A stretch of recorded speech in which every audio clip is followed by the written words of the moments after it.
জোটের পক্ষ থেকে আমাদের প্রার্থী আছেন মসিউদ্দা। এই একটু শোনা নিয়ে কথা, সবাইকে দেখতে হবে কেন? মসিউদ্দা এখানে আছেন আমাদের জোটের পক্ষ থেকে, এসডিপিআর প্রার্থী, বামপন্থীদের সমর্থনে, আইএসএফ এর সমর্থনে এসডিপিআর প্রার্থী মসিউদ্দা। এই সাগরদিঘিতে আমাদের লড়াইয়ের মুখ। আপনারা যারা এখানে আছেন আপনারা জানেন এত রাত্রির বেলা আমাদের আরো অনেক জায়গায় মিটিং ছিল, শেষ মুহূর্তে ঠিক হয়েছে এখানে আসার কথা, সেই অর্থে কোনো আগে থেকে ঘোষিত কর্মসূচিও নয়। তা সত্ত্বেও এত রাত্রির বেলা আপনারা সবাই এতজন উৎসাহ নিয়ে এখানে উপস্থিত ছিলেন। এতটা রাস্তা আমরা হাঁটলাম। আর এখানকার যে বিধায়ক আছে, রাত্রির বেলা ছেড়ে দিন, দিনের বেলা কোথায় গিয়ে কি খেয়ে দাঁড়িয়ে থাকে, কোথায় গিয়ে পড়ে থাকে কেউ খবর থাকে না। সুতরাং আপনাদের সবার কাছে আবেদন করছি, এই সমস্ত বিক্রি হয়ে যাওয়া, এই সমস্ত অপদার্থ কাল কুষ্মান্ডকে তাড়িয়ে আপনারা সাগরদিঘিতে মসিউদ্দাকে জেতাবেন। মসিউদ্দা কাজ করার ক্ষমতা রাখেন, আপনারা সবাই ওনাকে চেনেন, জানেন, ভালোবাসেন। আপনারা ওনাকে ভরসা করতে পারেন, আপনারা ওনাকে জেতাবেন। এই সাগরদিঘির আসন, এই সাগরদিঘির আসনে আমরা বাই ইলেকশনে জিতেছিলাম। সাগরদিঘির আসনে তৃণমূলকে আমরা হারিয়েছিলাম। তৃণমূলের টাকার কাছে একটা এমএলএ বিক্রি হয়ে থাকতে পারে, কিন্তু তাকে ভোট দিয়ে যে সাধারণ মানুষ এমএলএ করেছিলেন সেই সাধারণ মানুষ বিক্রি হননি। সেই সাধারণ মানুষ আমরা জানি, সেই মানুষ মাথা উঁচু করে ভোট দেবেন, সেই মানুষ আমাদের সঙ্গে আছেন এবং সেই মানুষকে সঙ্গে নিয়ে সাগরদিঘি আমরা জিতবো। আপনাদের সবার কাছে আমার দুটো কথা খালি বলার, দীর্ঘ কথা বলার সবাই নেই। মমতা ব্যানার্জির রাজনীতি আপনারা দেখছেন। ওনার রাজনীতি হচ্ছে যে ভাই আমি মুসলিম ওবিসি রিজার্ভেশনকে পশ্চিমবাংলায় শেষ করেছি, আমি ওয়াকফের সম্পত্তি মোদির হাতে তুলে দিয়েছি, আমি তোমাকে ওয়াকফ নিয়ে মিটিং মিছিল করতে দিইনি, আমি পশ্চিমবাংলায় সরকারের টাকা একটার পর একটা মন্দির বানিয়েছি, আমি পশ্চিমবাংলায় সরকারি স্কুল বন্ধ করে পাড়ায় পাড়ায় আরএসএস এর শাখা খুলিয়েছি, আমি পশ্চিমবাংলাতে এখানে কেউ এসআইআর এর বিরুদ্ধে আন্দোলন করতে গেছিল তাকে জেলে ভরে পশ্চিমবাংলা এসআইআর করে আমি 90 লক্ষ মানুষের নাম কাটিয়েছি। তারপরও আমি তো রোজার দিন ইফতারের সময় আমি তোমার সঙ্গে গিয়ে একদিন বিকেলবেলা ইফতার করে এসেছি, তাই তুমি আমাকেই ভোট দেবে বাপ বলে, নাহলে বিজেপি চলে আসবে। এই হচ্ছে ওনার রাজনীতি। বলুন এই রাজনীতি পশ্চিমবাংলায় কতদিন চলবে? এই রাজনীতি বাংলায় আমরা কতদিন বরদাস্ত করবো? এই রাজনীতিকে শেষ করতে হবে। আপনাদের সবার কাছে আমার একটাই শেষ কথা বলার, এই সাগরদিঘিতে দেখুন কেউ তো নিজের ক্ষমতা সহজে ছাড়তে চায় না। ওদের কাছে এটা করে খাওয়ার জায়গা, ইনকাম করার জায়গা, গায়ের জোরে ধরে রাখার চেষ্টা করবে। আপনাদেরকে পরিষ্কার বলছি, সিপিএম এর পক্ষ থেকে, আমাদের পার্টির রাজ্য কমিটির পক্ষ থেকে 23 তারিখ ভোট হবে। ওরা যে ভাষা বোঝে ওদের সঙ্গে সেই ভাষায় লড়াই করে বুথটাকে রক্ষা করতে হবে।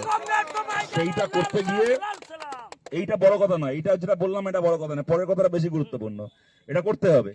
এটা করতে গিয়ে জানবেন মামলা মোকদ্দমা হবে, কেস কামারি হবে। আমি বলবো না যে সব করবেন না, কিচ্ছু হবে না, হবে মামলা মোকদ্দমা কেস কামারি হবে, কিন্তু সেই যাবতীয় মামলা মোকদ্দমা কেস কামারি বুঝে নেওয়ার দায়িত্ব আমাদের দায়িত্ব, আপনাদের দায়িত্ব না। আমাদের দায়িত্ব, পার্টির দায়িত্ব।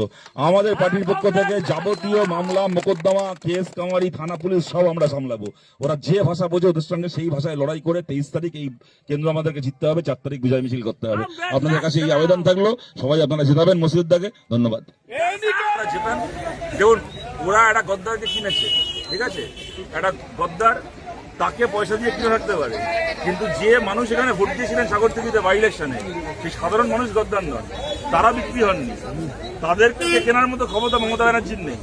মমতা ব্যানার্জির বাড়িতে খাটের তলার টাকা শেষ হয়ে যাবে, তবু সাধারণ মানুষকে কিনতে পারবেন, অত টাকা ওনার বাড়িতে নেই। সুতরাং সেই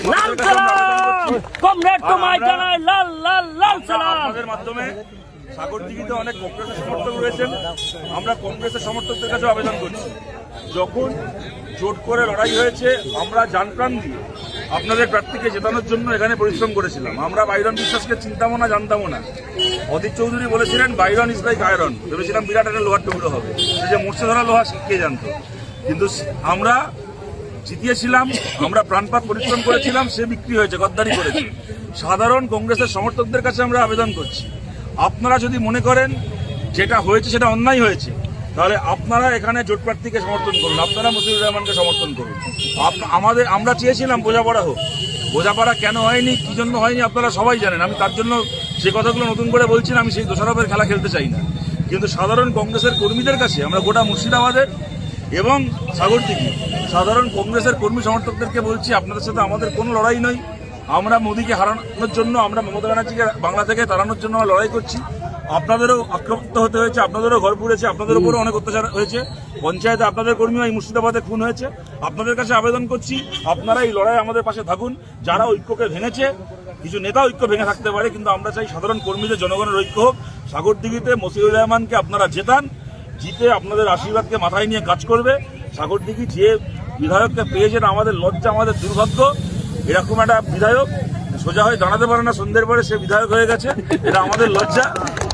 তাকে হারিয়ে যার যোগ্যতা আছে সবার জন্য কাজ করা, সবাইকে নিয়ে কাজ করার, তাকে আপনারা জেতান। বাম কংগ্রেস জোটের হয়ে বিধায়ক বাইরন বিশ্বাসকে জিতিয়েছিল, কিন্তু এই জোটে কি পুরনো কথা বাদ দিন, এই জোটে কি হারাবে? শতরূপদা, জোট কি এবার বাংলায় দাগ কাটবে? ভাঙড়ে বিজেপির সঙ্গে তৃণমূল সেটিং এর রাজনীতি করে ইতিমধ্যে বিভিন্ন সংবাদ পত্রিকা বেরিয়েছে, কিভাবে দেখছেন? দেখতেই তো পাচ্ছেন, তৃণমূল কংগ্রেসের সাথে বিজেপি মিটিং করতে গিয়ে ধরা পড়ে যাচ্ছে, তৃণমূলের সঙ্গে বিজেপি মিটিং করতে গিয়ে ধরা পড়ে যাচ্ছে। তো সেটিং বলতে আপনারা কি বোঝেন বলুন? আমি বলছি এই পশ্চিমবাংলাতে কি রাজনীতি চলছে বলুন তো? মমতা ব্যানার্জি, উনি আমাদের সরকার করে গেছিল মুসলিম ওবিসি রিজার্ভেশন, মমতা ব্যানার্জি মুসলিম ওবিসি রিজার্ভেশনকে বন্ধ করেছেন পশ্চিমবাংলায়, ছলে বলে কৌশলে বন্ধ করেছেন। মমতা ব্যানার্জি সরকারের টাকায় মন্দির তৈরি করবেন, মমতা ব্যানার্জি ওয়াকফের সম্পত্তি মোদির হাতে তুলে দেবেন, হুমকি দিয়েছিলেন যে বাংলায় ওয়াকফ নিয়ে আন্দোলন করলে আমার থেকে খারাপ কেউ হবে না। ওয়াকফের সম্পত্তি মোদির হাতে তুলে দেবেন মমতা ব্যানার্জি, ওনার কর্মচারীরা এফআইআর করবে, 93 লক্ষ মানুষের নাম বাদ চলে যাবে, তার মাদ্রাসাগুলোকে শেষ করবেন।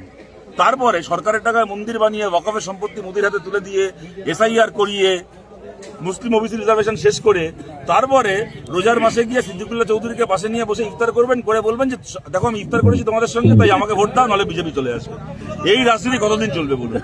এই রাজনীতি কত? আজকে এই যে বোধাবাড়ির ঘটনার জন্য আজকে যাকে গ্রেপ্তার করা হয়েছে তার কথা যদি খারাপ কথা হয়ে থাকে, এর চেয়ে 40 গুণ খারাপ কথা শুভেন্দু অধিকারী, দিলীপ ঘোষরা গত 5 বছর ধরে 10 বছর ধরে বাংলায় বলছে, 40 গুণ খারাপ কথা। আজকে অসীম সরকারের মতো বিধায়ক কোরআন শরীফকে অপমান করেছে, তার নামে 630টা মামলা হয়েছে পশ্চিমবাংলায়, 630টা থানায়। বিজেপির বিধায়ক মমতা ব্যানার্জি নিজে এত বড় আসপর্দা বলছে গীতা কোরআন বাইবেল শেষ হয়ে যাবে, আমার উন্নয়ন শেষ হবে না। আরে আপনার ঠাকুরদের জন্মের আগে গীতা কোরআন বাইবেল ছিল, আপনার 14 গোষ্ঠী শেষ হয়ে যাবে। তারপরে যে মানুষের গীতা পাঠ করার কথা, যে মানুষের কোরআন শরীফ পাঠ করার কথা, যে মানুষের বাইবেল পাঠ করার কথা, তিনি গীতা কোরআন শরীফ বাইবেল পাঠ করবেন।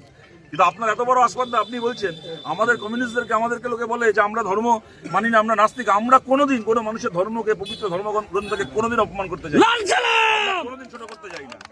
আমরা ধর্মকে সম্মান করি, আমরা সব ধর্মকে সম্মান করি। আমরা খালি চাই মানুষ নিজের ধর্ম শান্তিতে পালন করুক, মানুষ অন্যের ধর্মকে অপমান করবে না, ধর্মে ধর্মে মারামারি হবে না, আমরা খালি এইটুকু চাই। তার জন্য আমাদেরকে এত কথা বলা হয়। আর মমতা ব্যানার্জি দাঁড়িয়ে আজকে বলছেন গীতা শেষ হয়ে যাবে, কোরআন শরীফ শেষ হয়ে যাবে, বাইবেল নাকি শেষ হয়ে যাবে, কিন্তু উনি শেষ হবেন না। আপনারা এবার দেখিয়ে দিন পশ্চিমবাংলায় চৌঠামে মমতা ব্যানার্জি আর মমতা ব্যানার্জির পার্টি শেষ হয়ে যাবে।